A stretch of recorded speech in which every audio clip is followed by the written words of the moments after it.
This is Galaxy Moonbeam Night Site. We are the retro talk program for nostalgia and baby boomer stuff here on the Galaxy Nostalgia Network. I'm Smitty. I'm Mike. This is a sad time for us here at Galaxy. As perhaps some of you are aware, we've lost a very dear friend recently. Jack Vincent, who was the Dean of San Diego Broadcasters and who we had the privilege of interviewing back in 2011, passed away on January 29, 2017. On this program, we will look back on the life of Jack Vincent, mainly in his own words and selections excerpted from that 2011 interview. In addition, Mike and I will offer our own recollections of Jack. Also, joining us in our studio is another dear friend who has been on our show several times before and was very close to Jack Vincent. Our guest was just a young boy when he first met Jack, and so he has a lifetime of memories to share. Our guest is, of course, none other than our dear friend, Shotgun Tom Kelly. Tom, welcome to the show. Hey, it's great to be here, man. I love coming in here again with all this nostalgic equipment. You have such a beautiful studio. Thank you, Tom, so much. We're happy to have you. We can't think of anyone who we would rather have with us today than you. Oh, thanks. Jack was a personal friend and mentor to all of us, and his significance to each of us is great. Tell us about when you first met Jack. I know you used to listen to him at night on your little transistor radio as he broadcast from KCBQ. Talk to us about that and how it was that you first met him.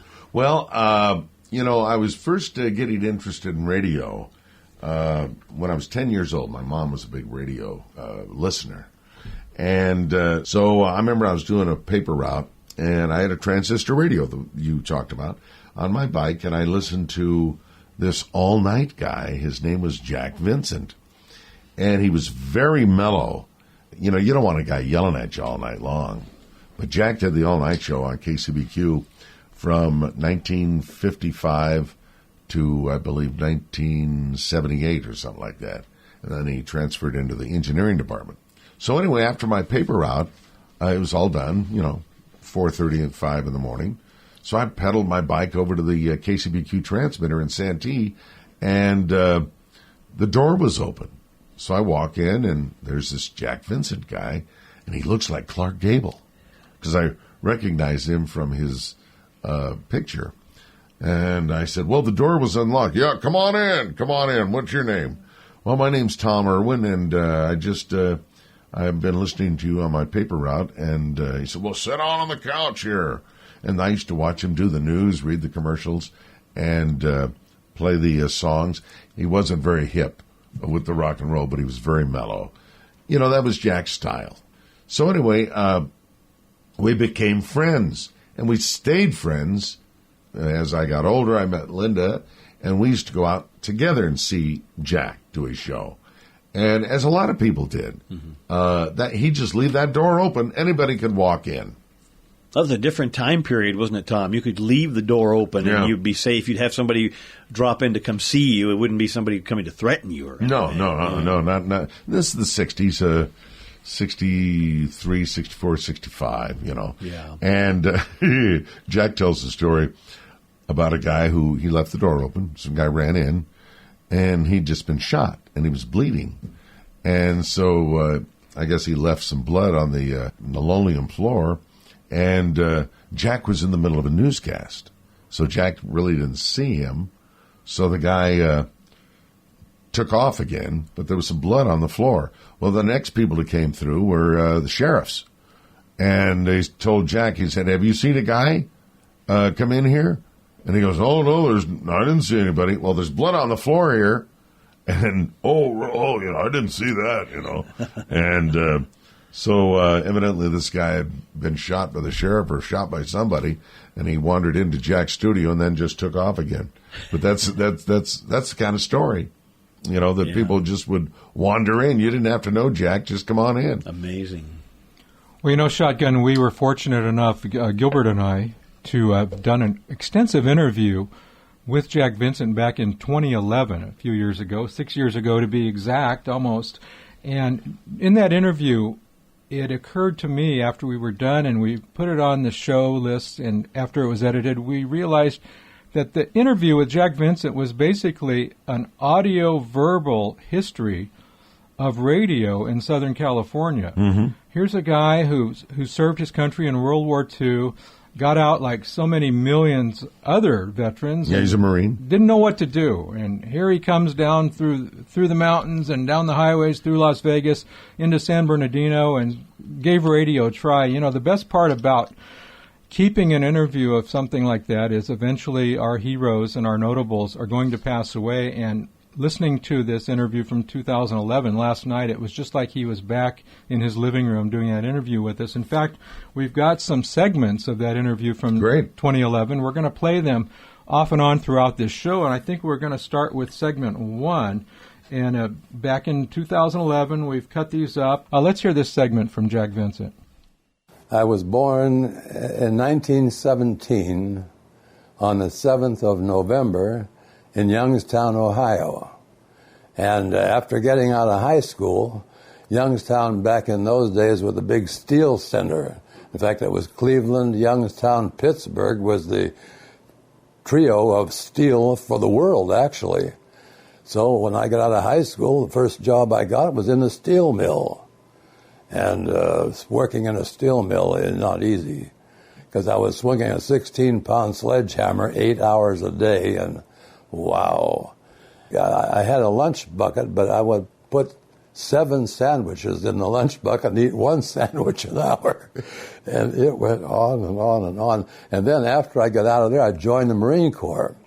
So I come from the steel mill into the Marine Corps, and from swinging that sledgehammer, my waistline was down to 27 inches, and I weighed 185 pounds. And they didn't have a Marine uniform to fit me, so I had one tailor-made. That was amazing. And after the Marine Corps, I went into heavy construction work. You know, like I worked on Boulder Dam for a while, shaling the walls down. And then we put in pipelines, the big pipeline crew I worked with, putting pipelines in like from Boulder Dam to Boulder City, Nevada. And then after that job finished up, I went into putting in high lines, you know, from like high tension lines from Boulder Dam to Phoenix, Arizona, out across the desert, putting up the towers and one thing or another.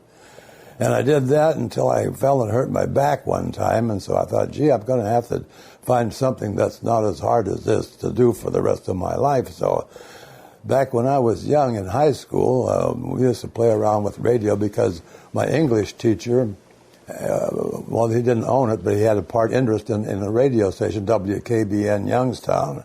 So he would let us on a Sunday night, those of us who sounded right, you know, could go down and kind of sit in while the announcer that was on duty could go downstairs and drink beer. So, so I got to doing that, and I would practice, you know, material that I wanted to use until I opened the mic, and then I'd blow it. You know, I could do it real good before I was on mic, but as soon as I opened the microphone, I couldn't get through it without fluffing 2 or 3 times. And it just drove me crazy. So that put a lot of interest in my mind, and so I thought, well, I'm going to learn how to do this. So after I hurt my back on construction work, I thought, well, I'm going to get into radio. That's the way to go, and that's nice, easy work. Our friend Jack Vincent there on the first segment that we're sharing of the interview that we did with him in 2011. And Tom and Mike, I'm reminded that, Tom, you and your lovely wife Linda host a number of us on a regular basis at your house. And Jack is always a fixture there. Jack always would hold court in his chair. And I am remembering the times that I was able to talk to him one-on-one. Yeah. There might be 5, 6, 7 other conversations going on in the room between you and your different guests and everybody there. Jack and we would sit there, and he would tell me stories. And listening to this, talking to him about, you know, that swinging that sledgehammer, which is a story that I've heard before from him, Jack was living history, as Mike was alluding to a little earlier. He was someone from a different era that we could connect directly to that era. I'm sure you found that the same thing in talking to him and him relating his stories to you. Oh, most definitely, yeah. Just the man sitting there, and you're looking at an icon of Southern California radio broadcasting. And I guess when I came in and started hanging out with you guys, he was in his early 90s. Mm-hmm. But talk about lucidity, clear as a bell.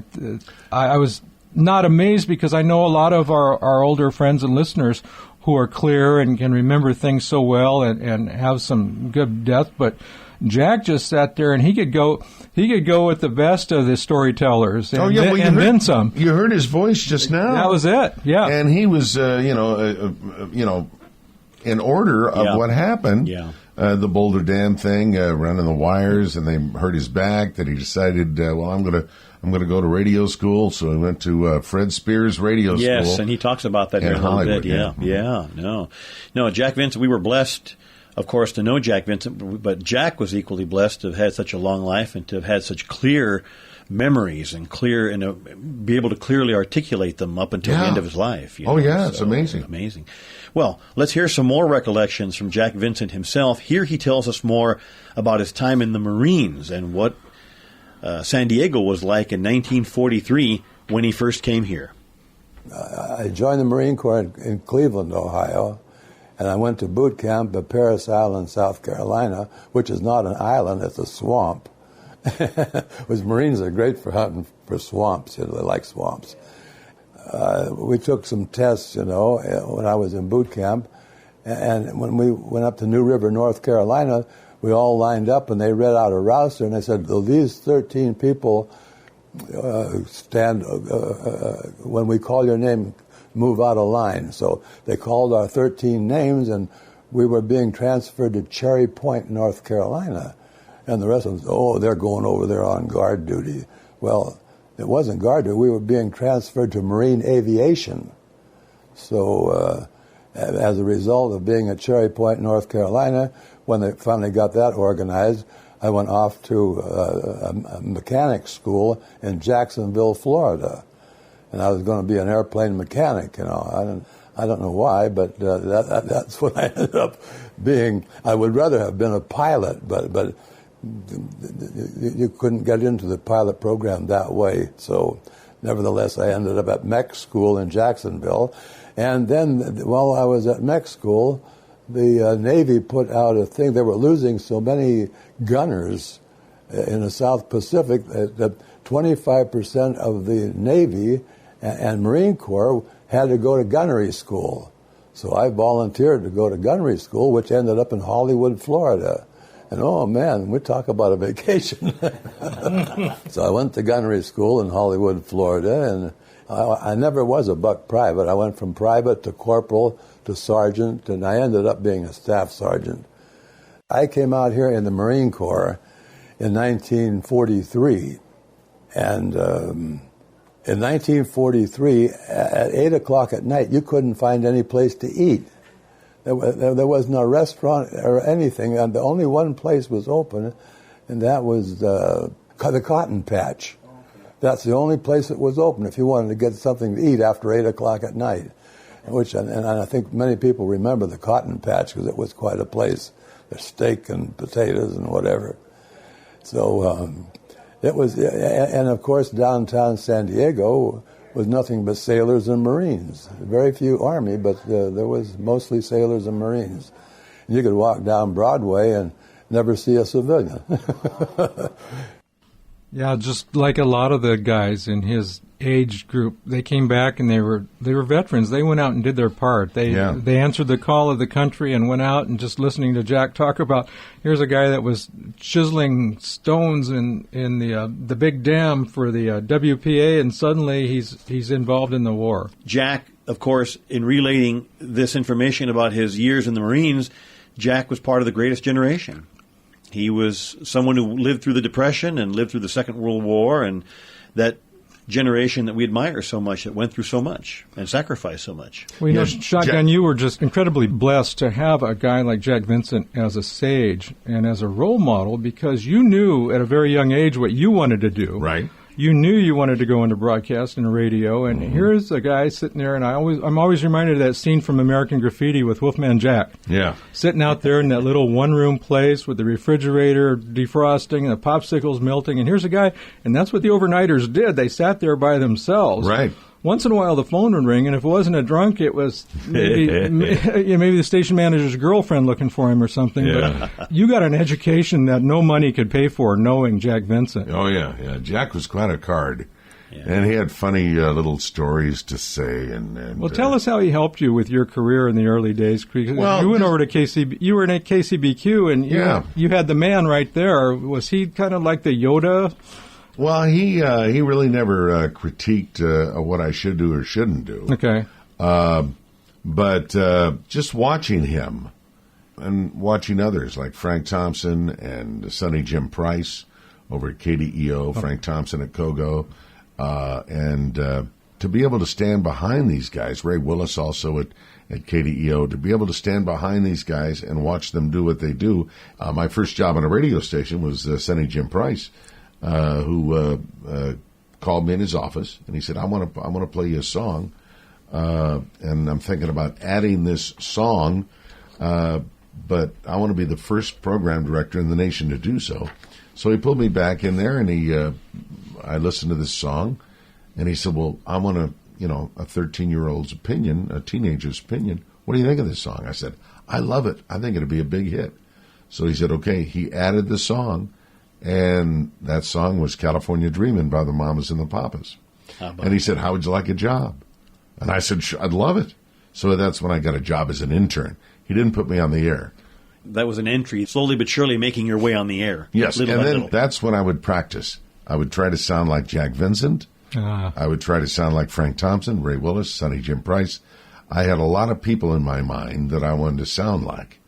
So by watching them, I kind of imitated them at first, but then I worked into my own style. But those guys were, and especially Jack Vincent, because I think I watched him the longest of all of them.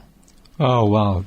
We're teasing the listeners here by talking about Jack's early days, his first start in radio, and there were some interesting stations he started at. And before we go any further and give it away, let's go back to a segment where Jack talks about his first jobs in radio at KXO, KFXM, and then finally the mighty KCBQ.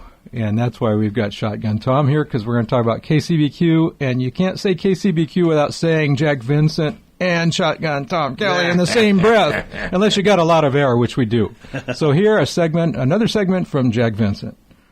I got into radio, and I went to a radio school up in Hollywood, Frederick H. Spear Radio School.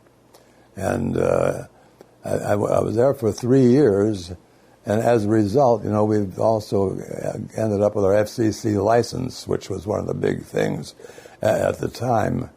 And my wife's brother was an accountant worked for the Internal Revenue, and he lived in El Centro, and he was doing the books at KXO, and they said that they needed an announcer. So I had just gotten out of school, so he called me, and right away I got the job, on the telephone. So that would be 1952. Well, I was a nervous wreck. But I thought, boy, you got to break the ice here somewhere, and so that's great. So I went down, and the guy told me, he said, on the telephone, he said, well, if the office people like you, then you got the job. So I said, okay. So I get dressed up, and I go in, and they all like me. So I got the job, and my wife was a dental technician, so she got a job in a dentist's office down there. So we lived there from, I think it was from March up until July, when the bugs came in, And you, on the screen door of our house, you couldn't see out because of all kind of bugs on the door, So I told her, I said, we got to get out of here. So I called a friend of mine in Los Angeles, and he says, well, Jack, he says, funny that you called right now. He said, there's a guy on the phone named Gene Lee in San Bernardino that's looking for an announcer. And I said, well, put me on the phone with him. So I talked with Gene Lee, and he gave me the same thing. He said, if the office force accepts you, then you got the job. So my wife and I packed everything up, and we moved to San Bernardino, and I went in, and then they all liked me, so I got the job there, and I stayed there for 2 or 3 years, and my idea was to move back to San Diego. That's where I wanted to be, because my wife and I had a house in Linda Vista at the time, and we were renting it out, so we thought we would like to move to San Diego so we could take advantage of our house and whatever. And I talked with the people at KCBQ, and they said, well, there's no openings right now. And I said, now look, if you have an opening, give me a call because I'll be down here the next day. I'll only up in San Bernardino. I said, don't hire the first guy off the street.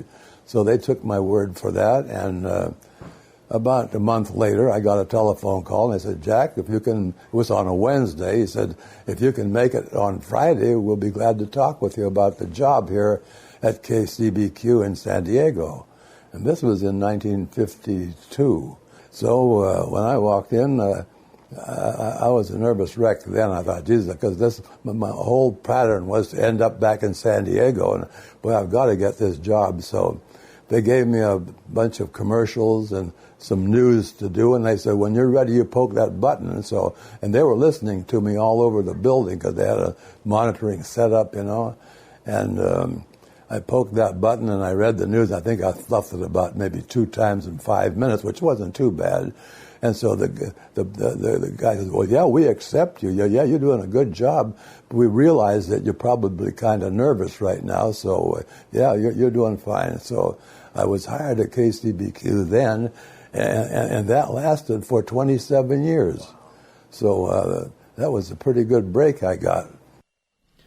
There's Jack Vincent again, relaying his early experiences in the stations that he worked. Tom, I guess that Jack also had the experience of beginning at a pretty small station and working his way to a little bigger station, and finally he wound up at KCBQ, which was a pretty big station at that time. Yeah, he moved pretty fast. What Jack didn't tell you when he was in San Bernardino at KFXM, Jack replaced Tennessee Ernie Ford. Is that right? That's right. Tennessee Ernie Ford got his big break to go to Hollywood and be a singer, and so that's how the guy at KFXM said, well, I got to replace Tennessee Ernie Ford, so he replaced him with Jack Vincent. Isn't that amazing? Yeah. I never knew that, and Jack was modest enough he didn't say that in the interview. Yeah, well, I'm going to unveil some unmodest information.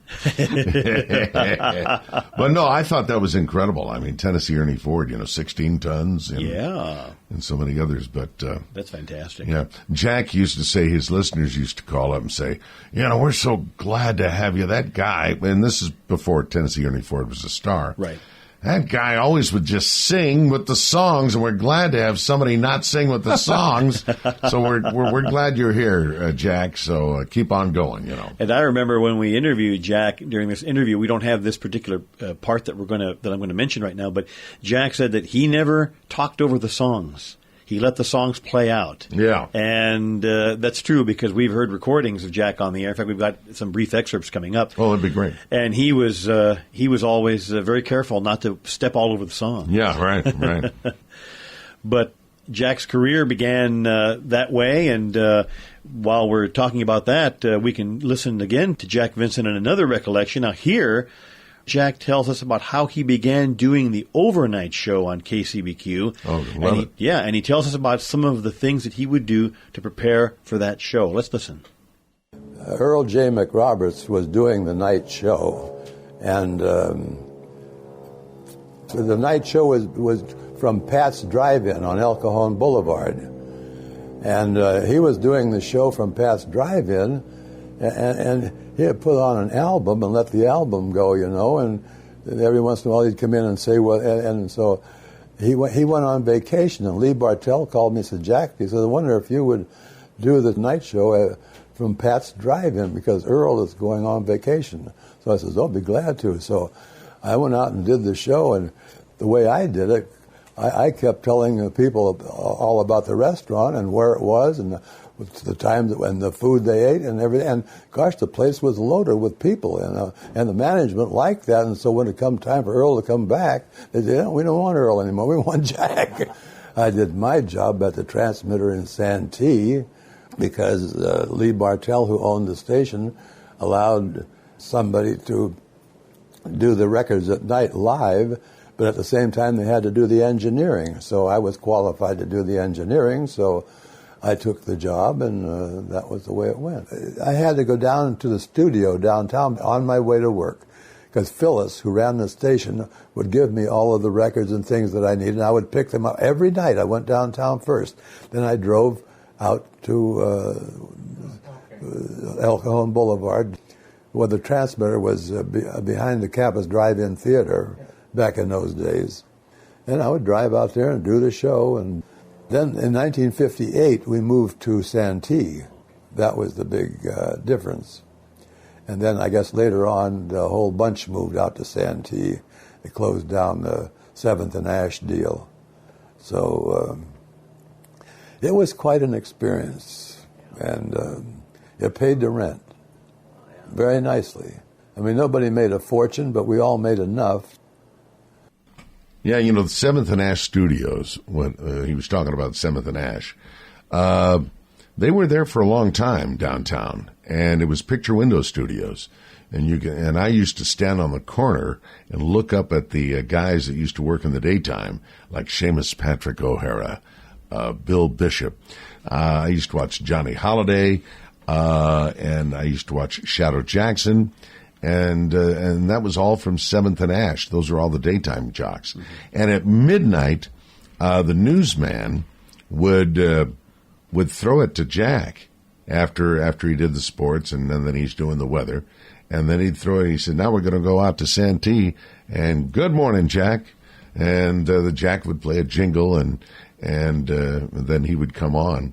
And I believe you have a little taste of that. We do, Tom. We have a clip, thanks to you, that you provided us with this. This is an excerpt of the Jack Vincent Show on Christmas morning, December 25th, 1965. Let's listen. And a Merry, Merry Christmas to you from KCBQ on this Christmas Day, Saturday the 25th of December, 1965. It's 3 minutes past 1, music all night long. Jack Vincent here with the records until 6 this morning on this Christmas Day morning, at which time it will be the King Jack Hayes Show.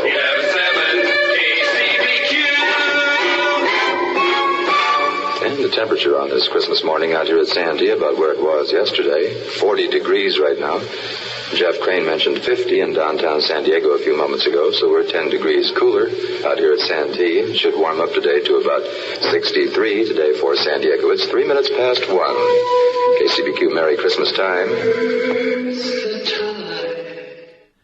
Tom, listening to that, I'm struck with a little bit of emotion because I'm thinking about Jack being out there at the transmitter. I know that he had the door open and people would come in and visit him and all that, but here he was Christmas night, and he would be there New Year's night, and he'd be there Thanksgiving night, and he'd be there Easter night, and I'm just kind of thinking that he was there by himself, but yet he wasn't by himself because he had so many people listening to him. That's right. It just strikes me kind of, I don't know, it makes me feel a little bit melancholy thinking about him there by himself, but yet he wasn't there by himself. No, imagine on Christmas night. Yeah. Moms and dads are putting up the toys under the tree, and they got the radio on, and they're listening to Jack Vincent all night long while they're setting up the bicycle for Billy and giving the doll to Susie, and so I mean he had an audience out there that wasn't sleeping; they were wide awake on Christmas. Yeah, and in fact I thought about that when I was listening to this. That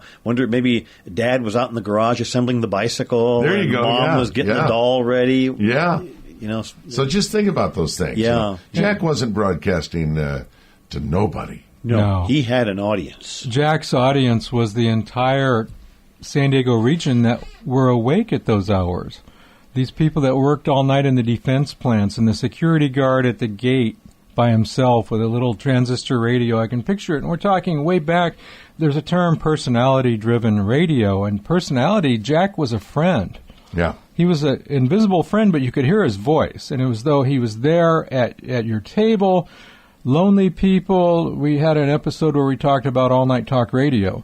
Well, the overnighters who spun the records, they were personalities. They were people that you invited into your home when you couldn't sleep or you had to work or you had to get up at 3 in the morning because you had a bread delivery route and you had to get dressed and get going. And Jack was one of the guys who greeted you when you woke up. When the alarm clock went off, it was Jack playing records. And that was the charm of the The overnighter guys, though, they were the guys, other than Jack, he was the rare exception. The overnighter guys were the guys who just wanted to break in and they'd do anything and go. We had Tommy Sarmiento, and that was an interesting one. Tommy's great. He and I are kindred spirits because you'd go to the conventions and the trade shows, and the overnighter guy was usually the guy that rode on the top of the bus. Because there was no other room. He rode with the luggage or he rode in the trunk. But Jack, on the other hand, he was an icon because San Diego 60, 65 years ago, 55 years ago, was a little sleepy little town. It's not the San Diego we know now with the freeways connecting everything to everywhere, sprawling all the way out till almost the Orange County line. San Diego was a sleepy little military town. There were defense workers. A lot of people worked all night long. Convair and Ryan. Yeah. There was no iHeartRadio. There was no iPads and iPods to plug in and listen to your own music. You relied basically on what that guy spinning records had for you during that 6-hour shift. And there was this paper boy who used to fold papers and have his transistor radio listening to Jack Vincent. That was me. That was you. And many paper boys around San Diego. Yeah. But I just happened to be a little closer. And I remember pedaling my bike and having my transistor radio. Jack loved country music. He hated rock and roll, but he loved country music. So he turned down the rock and roll, the Four Tops and the Stones and the Beatles, but he turned up Gail Garnett. Yeah, Gail Garnett. And it was interesting being there in the studio that he'd talk to you. He'd turn down the rock and roll, but he'd keep up the country. And you put up a wonderful picture, Tom, that we'll put on our Facebook page of Jack Vincent at the console. Oh, yeah, with his name on top. His name on top, yeah, that's fantastic. That's how I remember Jack. I used to sit on that couch. Wow. And that's how that picture was taken. That's fantastic. Yeah. What was it like to be a kid? And I remember because I grew up in L.A. where you could watch your favorite DJs, your jocks spinning in the window, in a picture window. Yeah. Did that fuel your ambition? I'm going to be sitting in that window someday. Oh yeah. Well, I used to watch the guys at 7th and Ash, and they used to operate that board with the colored knobs.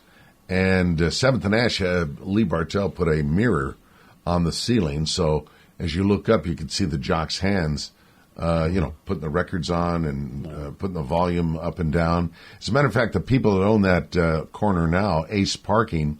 The owner of the place, I told him the history of where he is, and now they have a picture of Bill Bishop, Jerry Bishop, in that particular room where the studio was, and they liked the idea of the ceiling being a glass or being a mirror, so they put a mirror on the ceiling. Isn't that great? That's a tribute to KCBQ. Yeah. Yeah. Oh, wow. That's pretty good. Well, more San Diego history. And just to remind you, you are listening to Galaxy Moonbeam Night Site here on Galaxy Nostalgia Network.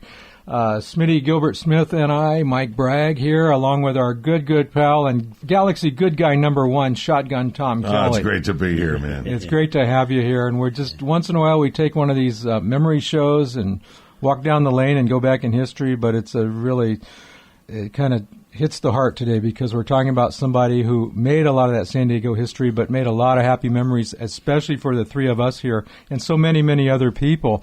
Jack, we're going to go into a little segment, but we're going to take a look at Jack's affiliation with so many notables in his career. Oh, yeah. You mentioned a name from the past, and it can be somebody from the Rat Pack. He wasn't too fond of Joey Bishop, but he sure did like Dean Martin. Yeah. But he's talked we've mentioned these Saturday night soirees at Shotgun Tom's house, and a lot of times I would go over and Jack would have his drink, and I'd say, Jack, tell me about somebody. It could be Etta James or something. In a sentence, he could tell you the whole encapsulation of what he thought about whoever that was. Now, Jack was a very good-looking man. I mean, he looked like Clark Gable. Yes, he Don't did. you agree? Yes, absolutely. And so now on Friday nights, Jack would tell me that, the kids would be at the beach, and they'd be having their parties late at night. And he came on at midnight, but they were still partying until 2 or 3 in the morning. And the girls and their boyfriends used to come on out, and Jack had the door open, and of course there they were.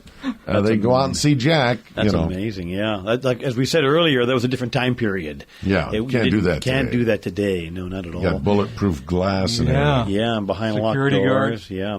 Well, Tom, you mentioned you and that newspaper route. Let's listen to another clip from Jack.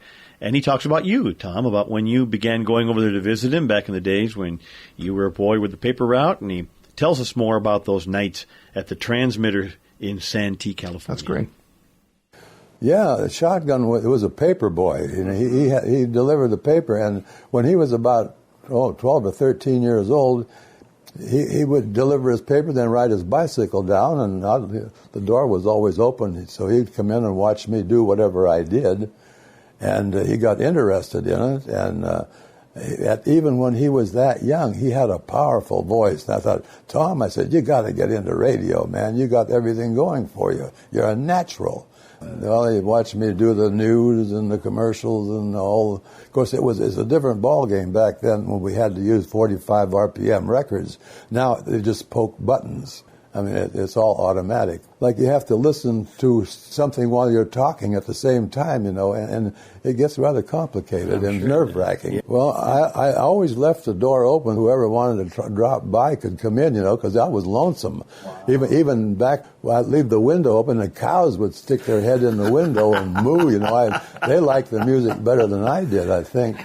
I came from the big band era, you know, and that's what I liked, but I mean, this kind of music reminded me of a guitar and a jackhammer. But anyway, it was selling, and that's what the station did, and why should I complain? Whatever they wanted to play, I was certainly willing to do that, and did it for, well, I was on the air about 15 years, I guess, so... Well, it was quite an interesting station because Lee Bartell had all of these big contests and everything going on, you know, and we were number one for a long, long time. They were number one for a long time. Oh, yeah. You remember that. Yeah, he was one of the KCBQ good guys. Yeah, the good guys. Yeah, and I mentioned that to the reporter who did the obituary. Mm-hmm. Yeah. Well, there's a lot of things to talk about in the life and times of Jack Vincent, but probably the most important thing to talk about today in this special segment of the Galaxy Moonbeam Night Site is his later years. We knew him, and I didn't have the opportunity to meet him until he was early in his 90s.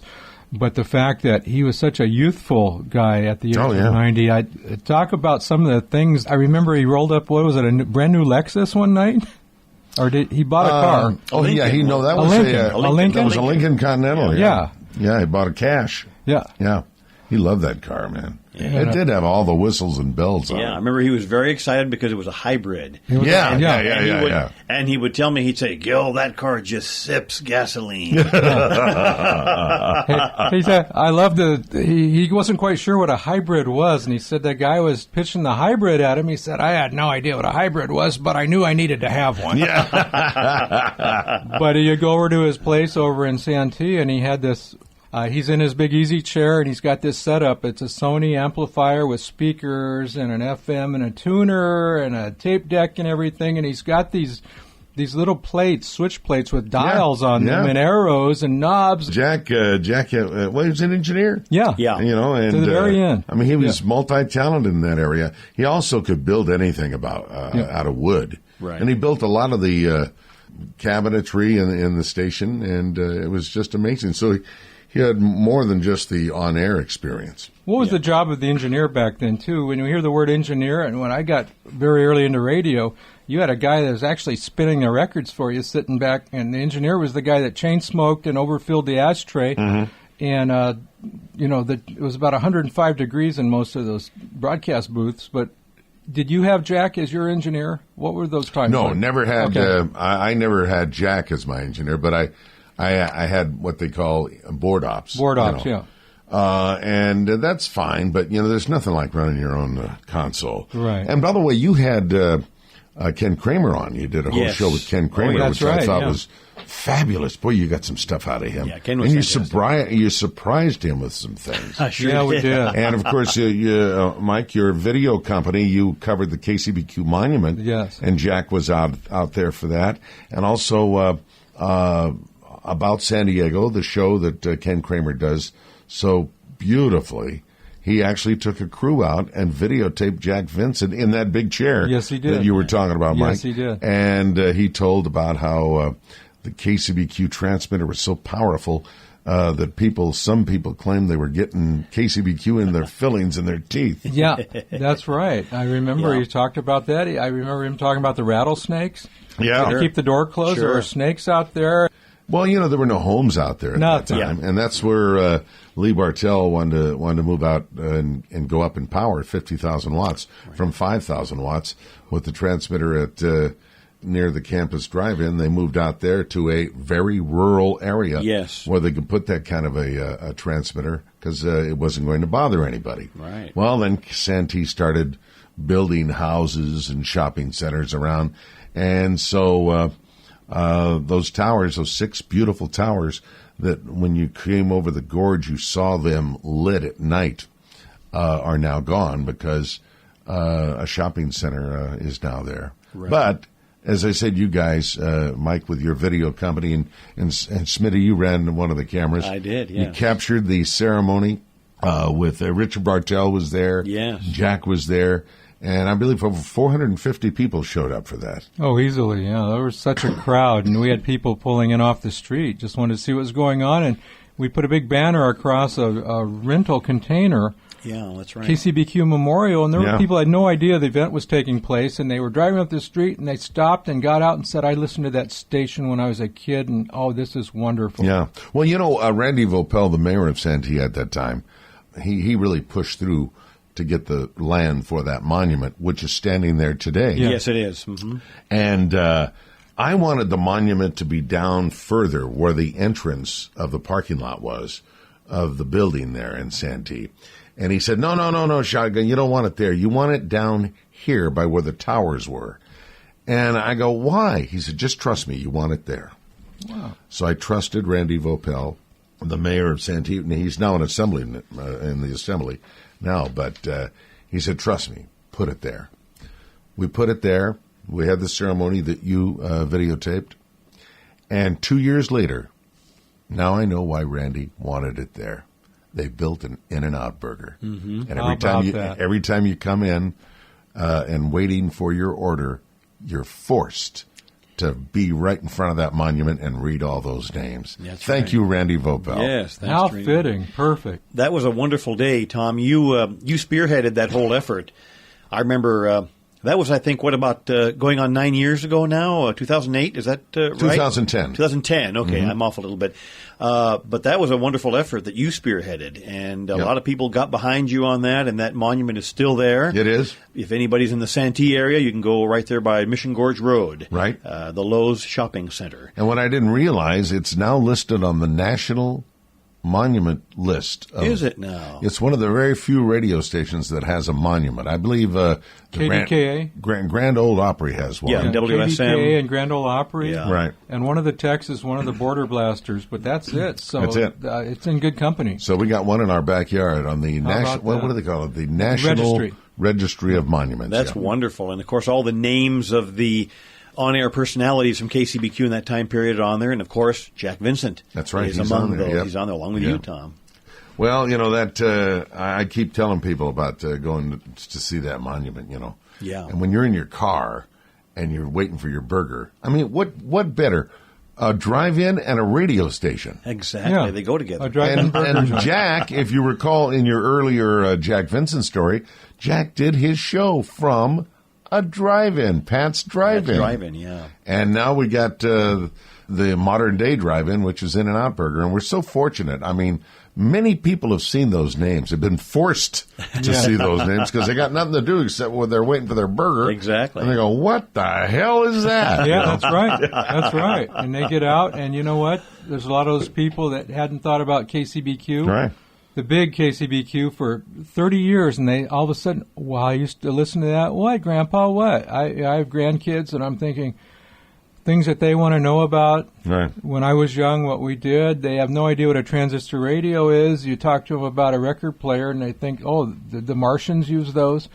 But we talk about nostalgia in this show, 100% nostalgia, the happy days, the happy memories, Sure. the burger joints, the drive-thrus, and what else would fit better than a burger joint drive-thru Right and a on. monument to Yeah. some of the best radio personalities in the history, well, not only the history of Southern California top 40 AM radio, but in the history of broadcasting. When we put that thing up, it was Cole's way back there, and it's Yeah. a blank parking lot. It was blank. Because I remember when you came out to It was kind a of construction site. to scope out where Yeah. the cameras were going to be. Yeah. And you being a great director, you said, well, here's what we need to do. We need to, Yeah.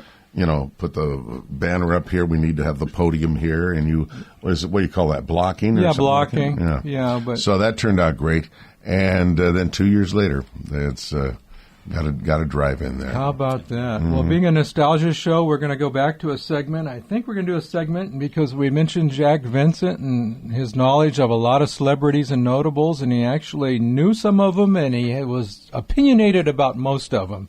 And we were not able to air a lot of those opinions, but here's a segment here, and Jack talking about the time that Elvis Presley came to San Diego. Here, Oh, boy. Jack Vincent. Wow. We went downtown to meet him, and of course, when he came to town, he put on a big show, and it was at the Ice Palace downtown, and it was a crazy thing that all those little 13-year-old girls screaming and hollering. Geez, I used to put my fingers in my ears, because the way they had it set up, he was supposed to come on at 7 in the evening, but it was 10 o'clock before he actually came on the show. And they would have another group come on, and you'd think it was going to be Elvis, and it would be some other group that you never heard of. And finally, at about 10 o'clock at night, Elvis shows up, and then the screaming started, especially when he got into Blue Suede Shoes and Heartbreak Hotel, and that was real big stuff. It was mandatory that we be at the show where Elvis was. It was downtown, so they didn't say try to be there. They said be there, So all of the disc jockeys at KCBQ naturally were there, and then we did meet Elvis and talk to him and one thing or another as a result of him being there and us being there at the same time. So that's the way it went. Yeah, and the girls were very excited, and the boys were excited because the girls were excited. Yes, they were. Right? Yes, they were. We've heard Jack tell that story. And by the way, at that particular appearance of Elvis, when he came to San Diego for the first time, I have a picture of the Union Tribune radio columnist, Don Freeman, interviewing Elvis at that same venue that Jack was just talking about. Wow. And before, I used to read his column and learn about radio personalities and even Hollywood, he'd write about. Again, Don Freeman would write about the KCBQ good guys, including Jack Vincent. Absolutely, yeah. Don Freeman, longtime radio and television writer for the San Diego Union, and we remember him. That's right. Well, we have another excerpt. We're going to go to Back to Christmas, the all-nighter shift Christmas, December 25th, 1965, and your host, Jack Vincent, the smooth, silky voice of All Night in San Diego. By Gary Lewis on KCBQ, Just My Style. Now we're off to kind of a chilly start on this Christmas morning. Temperature right at 40 degrees this morning out here at Santee, and should work out to be about 63, a nice balmy Christmas day today for San Diego. We wish you all the season's best from KCBQ. KCBQ Merry Christmas time is 9 1/2 minutes past 1. Isn't that great? I love hearing that. That's how Jack used to sound coming through my transistor radio on my bike. That's fantastic. He was smooth, huh? Very smooth. And as we were saying earlier, he had a big audience. There were people that were listening to him all over the place. Well, I've people would, fall asleep with Jack because Right. Jack had that very mellow, now you can go to sleep. Right. And people would leave their radio on while they were sleeping. Absolutely. And That's maybe right. subconsciously getting the information that Jack was delivering to their head in the middle of the night. Yeah. A smooth voice and a very relaxing voice. Consoling. Consoling, yeah. Yeah, you wouldn't want a crazy loudmouth disc jockey waking you up. So Jack never woke you up. He just made you mellow and made you relax. And that's when music the music format and the personality format did fit the time of day. You had happy hair in the morning, getting everybody cranked up and coffeed up, caffeined up. Sure. And go all the way to the end of the clock at the end of the day, and you've got a guy who just kind of... And don't forget about Don Howard. Don Howard did the midday show there. Midday show, yeah. And Don and Jack were very good friends. Were they? Oh, Okay. yeah. During these years that we're talking about, the early 60s, KCBQ had quite an array of talent. They did. The KCBQ good guys. Oh, yeah, they really did. Yeah. And they had that for years. Richard Bartell, who is the owner of Bartell Hotels, which is Humphreys, is one of their hotels.